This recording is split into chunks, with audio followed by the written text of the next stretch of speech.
Final നടക്കുകയാണ്.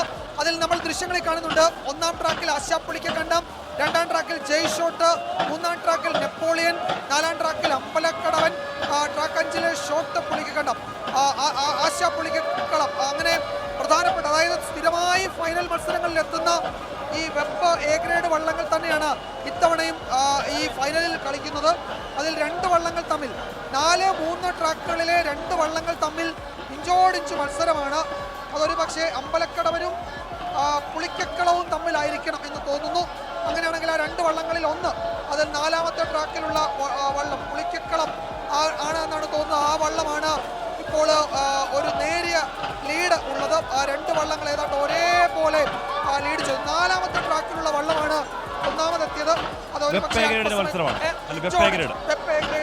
ആശാ പുളിക്കക്കളം, ജയ് shot, Napoleon, അമ്പലക്കടവൻ, shot Pulikkakandam. അതിൽ ജയ് ഷോട്ടും അമ്പലക്കടവനും ഇഞ്ചോടിഞ്ച് പോലത്തെ നിന്ന് പോയെന്നാണ് തോന്നുന്നത്. 4ാം ട്രാക്കിലെ വള്ളമാണ് ആദ്യം ഫിനിഷ് ചെയ്തത്.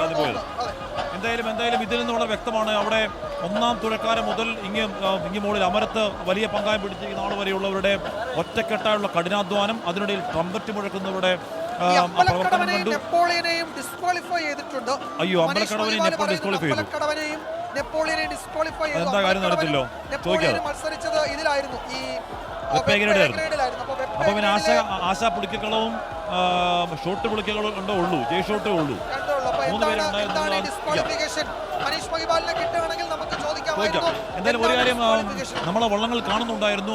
ഒന്നാം തുറക്കാരൻ മുതൽ ഏറ്റവും ഒടുവിൽ അവസാന പങ്കായക്കാരൻ വരെ അതിൻ്റെ മുക്കണ്ണി എന്നൊക്കെ പറയുന്ന ഇടയിലുള്ള തുഴക്കാരുണ്ട്. അതിനിടയിൽ ഇടിത്തടയുണ്ട്, ഇടിയുടെ ആ താളമുണ്ട്, ആ താളം ട്രംപറ്റിൻ്റെ ശബ്ദമുണ്ട്. അതിന് കൃത്യമായ രീതിയിൽ ഒരു വ്യവസ്ഥാപിതമായ പ്രക്രിയ പോലെയാണ് പരിശീലനം.